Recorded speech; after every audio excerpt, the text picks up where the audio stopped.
Welcome back. तो भाई पाक जो है वो शॉक्ड है। क्यों भाई? क्योंकि इसरो लॉन्च करने वाला है चंद्रयान 3 और ये होने वाला है 13 जुलाई को। ये यूएस में न्यूज़ आ चुकी है। It is amazing.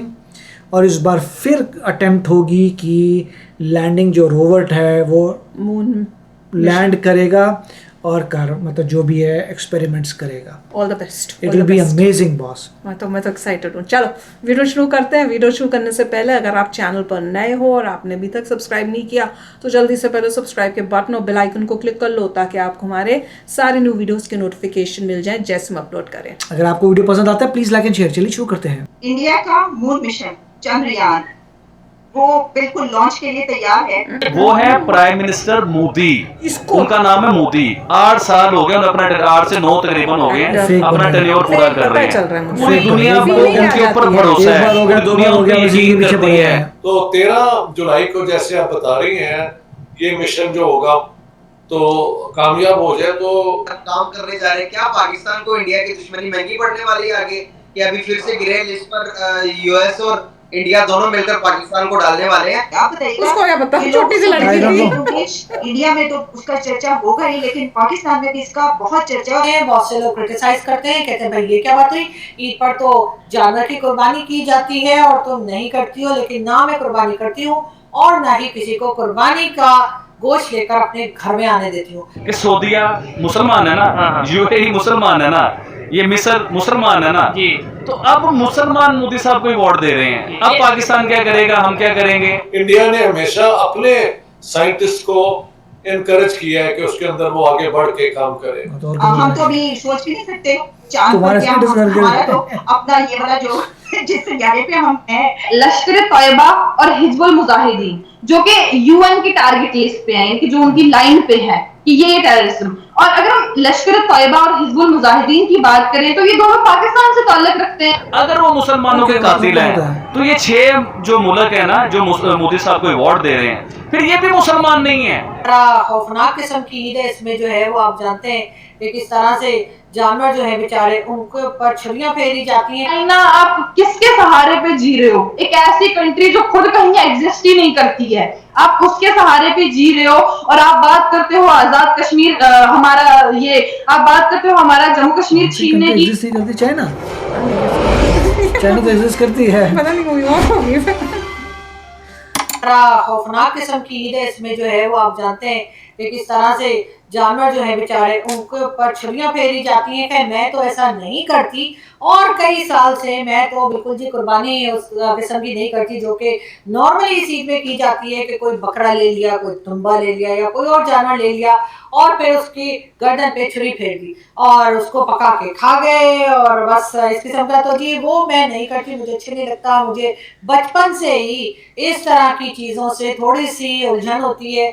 और जैसे कि एक बार मैंने बताया भी था शायद कि मैंने ऊंट की कुर्बानी देखी थी जब मैं छोटी सी थी और कराची में थी। तो मैं वहाँ पर जब ऊंट बेचारे को जो है उसकी कुर्बानी की जाने लगी तो जो खून निकला उसकी गर्दन में से वो देखकर तो मैं बेहोश होकर गिर गई थी। और फिर मुझे उठाकर मेरे घर जो है पहुंचा दिया गया कि जी ये रख लीजिए, ये वहाँ पे गिर के बेहोश हो गई थी। तो मैं जी तब से जो है वो मैंने तो तौबा की है और मैं तो ना बाहर 3 दिन निकलती हूँ ताकि मुझे बिल्कुल ना देखना पड़े। इस वक्त भी मेरे घर के आसपास से बेचारे बकरों की आवाजें आ रही हैं जो चिल्ला रहे हैं और बेचारे पता नहीं क्या दुहाइयां दे रहे हैं। लेकिन हमारे यहाँ लोगों को ये लगता है कि शायद कुर्बानी का मतलब यही है कि आप जो है वो किसी न किसी जानवर को लाकर और उस बेचारे की जान ले लें। मेरे ख्याल से कुर्बानी का मतलब तो ये होता है कि आपको कोई चीज प्यारी हो और आप उसको किसी और को दे दें, चाहे वो आपका पैसा ही क्यों ना हो। जैसे कि मैं जरूरतमंद की हेल्प करो। हर साल के कुछ पैसे निकाल कर रखती हूँ, उससे मैं खुद भी शॉपिंग कर सकती हूँ, ड्रेसेस भी ले सकती हूँ, कुछ भी। लेकिन मैं ऐसा नहीं करती और मैं वो पैसे किसी जरूरतमंद को दे देती हूँ जिसको घर में जरूरत हो, राशन की जरूरत हो या हाउस रेंट की जरूरत हो, मेडिकल में, एजुकेशन में, किसी भी चीज में जरूरत हो, तो वो पैसे मैं वहां दे देती हूँ। बहुत लोग मुझे बुरा भला कहते हैं, बहुत से लोग क्रिटिसाइज करते हैं, कहते हैं भाई ये क्या बात हुई, ईद पर तो जानवर की कुर्बानी की जाती है और तुम नहीं करती हो। लेकिन ना मैं कुर्बानी करती हूँ और ना ही किसी को कुर्बानी का गोश्त लेकर अपने घर में आने देती हूँ। अच्छा ये सऊदीया मुसलमान है ना, यूएई मुसलमान है ना, तो एक नंबर ये मिस्र का actor मुसलमान है ना, जो इसी अब का वो permanent मुसलमान actor है। मोदी साहब को ही वोट दे रहे हैं। अब पाकिस्तान क्या करेगा, हम क्या करेंगे? आप समझे ना, हमने तो सारी जिंदगी मोदी साहब को टेररिस्ट कहा है, हमने तो उन्हें बुरा कहा, हमने तो उन्हें पता नहीं क्या क्या कुछ कहा, मुसलमानों का कातिल कहा और पता नहीं क्या क्या कुछ हमने उन्हें कहा है। अगर वो मुसलमानों के कातिल हैं तो ये 6 जो मुल्क है ना जो मोदी साहब को अवार्ड दे रहे हैं, फिर ये भी मुसलमान नहीं है। अगर हमें ये सिखाया जाता है ना, हमें बताया जाता है कि मोदी जालिम है, मोदी एंटी मोदी तो दुश्मनी वाला सिलसिला, मोदी गाली है। आप किसी शख्स के आगे मोदी की बात कीजिए, अगर पढ़ा लिखा होगा तो शायद वो समझ जाएगा, जो पढ़ा लिखा नहीं उसने आगे कहना कि पता नहीं गाली दे दी है मुझे। तो मोदी साहब को पूरी दुनिया उठा रही है ऊपर भाईजान, और मुसलमान ज्यादा। किसी भी मुसलमान कंट्री पे आप जाके पूछिए मोदी साहब का, वो कहेंगे मोदी तो ग्रेट मैन है, मोदी तो जबरदस्त इंसान है। कोई हीरो कहता नजर आ रहा है, कोई ये कह रहा है कि हम फैन हैं पीएम मोदी के, कोई बॉस कह रहा है, कहीं आसमान पे नाम लिखा जा रहा है। मुझे ये चीज बताइए, तो नहीं हो रहा। मैं खुद कभी हैरान होता हूँ कि इतनी हाइप जो बनी जा रही है, ये मोदी मैजिक तो नहीं है? देखिए जी, मैंने ये खबर भी पढ़ी है, अल्लाह पाक इज्जत देता है जिसे ना, उसकी इज्जत कोई छीन नहीं सकता। ठीक है, आप जो मर्जी कह ले, मोदी एंटी है, मोदी ऐसा है, मोदी वैसा है, लेकिन उसकी इज्जत जो उसे अल्लाह दे रहा है ना, वो इज्जत कोई भी नहीं छीन सकता, किसी से भी नहीं छीन सकता। इंडिया का मून मिशन चंद्रयान वो बिल्कुल लॉन्च के लिए तैयार है और जुलाई 30 उसकी डेट सामने आ रही है। नासा की उस पे भी ये है सारी डिटेल्स, और जो इंडियन मीडिया है, इंटरनेशनल मीडिया, वो भी इसको रिपोर्ट कर रहा है। तो बड़ी बहुत तरक्की की तो हम बात करते हैं, लेकिन देखिए कि मून मिशन की भी उनकी एक जबरदस्त लॉन्च, ये 3 लॉन्च है और इसमें काफी डिटेल्स आ रही है इसके बारे में। सर कैसे देखते हैं इसको कि हम तो अभी सोच भी नहीं सकते चांद पर क्या, हमारा तो अपना ये वाला जो जिस सैयारे पे हम हैं, यानी हमारा कंट्री वही एक चांद की सिचुएशन ऐसे पेश कर रहा है कि वो कभी लाइट नहीं होती, कभी पानी नहीं होता। तो आप कैसे देखते हैं? देखिए, मैं तो अब इंडिया में इतना फिर चुका हूँ, और उनकी इंडस्ट्रियल डेवलपमेंट, उनकी जो बेस बनी थी ना 47 में, उन्होंने शुरू ही हैवी इंडस्ट्री से किया था। हैवी इंडस्ट्री जब होती है उसके बाद लाइट इंडस्ट्री आती है, जब आपका बेस बन जाए। और इंडिया की पॉलिसी ये रही है कि फॉरेन टेक्नोलॉजीज यहाँ पे आके सिर्फ असेंबल ना करें, बल्कि वो पार्टनरशिप करें इंडिया के साथ, और अपनी टेक्नोलॉजी को यहाँ के जो है ना लोकल, उनको भी वो शेयर करें। इस तरीके से मैंने देखा हर किस्म की कार अब यहाँ खुद बन रही है। और अभी जहाँ जो मैं हो के आया हूँ बेंगलोर, वो तो इंडिया का हाई टेक कैपिटल है ना। 70 किलोमीटर के अंदर इतनी वहां पे है ये आईटी की और बाकी ये क्या कहते हैं यार, हर किस्म की हाई साइंटिफिक प्रोडक्शन यहाँ पे हो रही है। और मुझे कोई बता रहा था कि 17 लाख आईटी इंजीनियर सिर्फ बेंगलोर में काम करते हैं। बेंगलोर के बाद नाम आता है हैदराबाद, अहमदाबाद, चेन्नई और पुणे का, लेकिन कैपिटल जो है वो ये अपना बेंगलोर है। अब मैं आया हूँ अपना हैदराबाद में।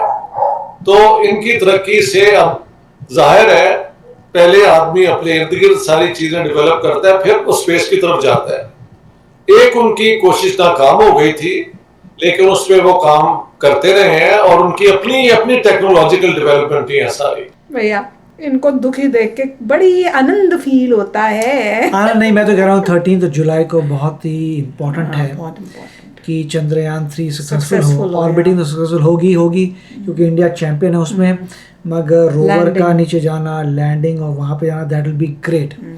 और जब अभी मोदी जी जो है यूएस आए थे तो ज़बरदस्त कॉन्ट्रैक्ट्स हुए से बिटवीन नासा एंड इसरो। उसमें एक हुआ था जिसमें इंडिया के एस्ट्रोनॉट्स इंटरनेशनल स्पेस स्टेशन में जाएंगे। ये मुझे पता ये बहुत ही अमेजिंग खबर थी जब मैंने पढ़ी थी कि अब जो है इंडिया पार्टिसिपेट करेगा, क्योंकि इंटरनेशनल स्पेस स्टेशन में रशिया बैकआउट हो गया है, चाइना का अपना है, और अभी जो फ्रांस है, जापान है, यूएस है, ऐसी कंट्रीज़ इंटरनेशनल स्पेस स्टेशन को संभाल रही हैं। उसमें इंडिया ने बोला हम भी इंटरेस्टेड हैं। अब इंडिया भी हेल्प करेगा मेंटेन करने में इंटरनेशनल स्पेस स्टेशन को। हमारे 3 एस्ट्रोनॉट्स भी जाएंगे इंटरनेशनल स्पेस स्टेशन में। That will be amazing boss. कि इंडिया के एस्ट्रोनॉट्स जा रहे हैं और आपको नजर आ रहा है कि इंटरनेशनल स्पेस स्टेशन में घुस रहे हैं, एक साल वहाँ स्पेंड कर रहे हैं, नीचे आ रहे हैं। That will be amazing boss. और ये जो है मुझे लगता था कि पता नहीं 10 साल बाद अचीव होगा, मोदी जी की वजह से ये 1 या 2 साल के अंदर अचीव होने वाला है। देख लो, ये देखो कितनी स्पीड से काम किया मोदी जी ने। बिल्कुल ही मतलब थिंक टैंक ने सोचा कि देखो रशिया बैकआउट हो गया, इंटरनेशनल स्पेस स्टेशन को चलाने के लिए वो लोग पार्टनर ढूंढ रहे हैं, इसरो से अच्छा पार्टनर क्या होगा। वो लोग भी कह रहे हैं यस हमें आप आइए, क्योंकि इंडिया के पास इतने इनोवेटिव आइडियाज़ हैं कि लोअर कॉस्ट में कैसे चीज़ बनती है वो हमें देखना है। नासा ने खुद कहा है कि हमें जो है बहुत बेनिफिट होगा बाय कोलैबोरेटिंग इसरो को भी बेनिफिट होगा क्योंकि एस्ट्रोनॉट जा पाएंगे, मगर हमें क्या बेनिफिट होगा कि न्यू आइडियाज़ आएंगे जो हमारे पास नहीं है। आप कम पैसे में कैसे बनते हैं वो बनेगा। नासा जहाँ करोड़ों फूंकता है और उसके फेल होते हैं, उससे थोड़ी एफिशिएंसी आएगी। It was a amazing thing भैया। और अब चंद्रयान 3 जा रहा है, एक बार रोवर पहुंच गया नीचे, it will be amazing boss. उसके बाद हमारे एस्ट्रोनॉट्स जाएंगे इंटरनेशनल स्पेस स्टेशन, हमारे एस्ट्रोनॉट्स फिर मून भी जाएंगे। तो बहुत कुछ होने वाला है बिकॉज ऑफ मोदी जी ने जो कोलैबोरेशन किया है। पहले के जो प्राइम मिनिस्टर उन्होंने केयर नहीं की थी इसरो की, अब मोदी जी ने ज़बरदस्त इसरो में केयर करके उनको पता है कि फ्यूचर में सारी टेक्नोलॉजी स्पेस की होगी। स्पेस से क्या फायर करते हो, किसके सैटेलाइट उड़ाते हो, किसकी कंट्री को तबाह करते हो, स्पेस जीतेगा वो पूरी दुनिया जीतेगा। आर्टिफिशियल इंटेलिजेंस और स्पेस। तो मोदी जी ने इतना तो कर लिया है कि अब हम पूरे वर्ल्ड के साथ ही स्पेस में जाएंगे, तो वो खतरा नहीं होगा। चाइना को सीधा काउंटर कर पाएंगे स्पेस से। नहीं, और अगर याद हो जब हम सक्सेसफुल नहीं हुए थे तो कैसे मोदी जी ने जो थे वहाँ पे उनको कैसे उन्होंने उनको प्यार करके चुप कराया था।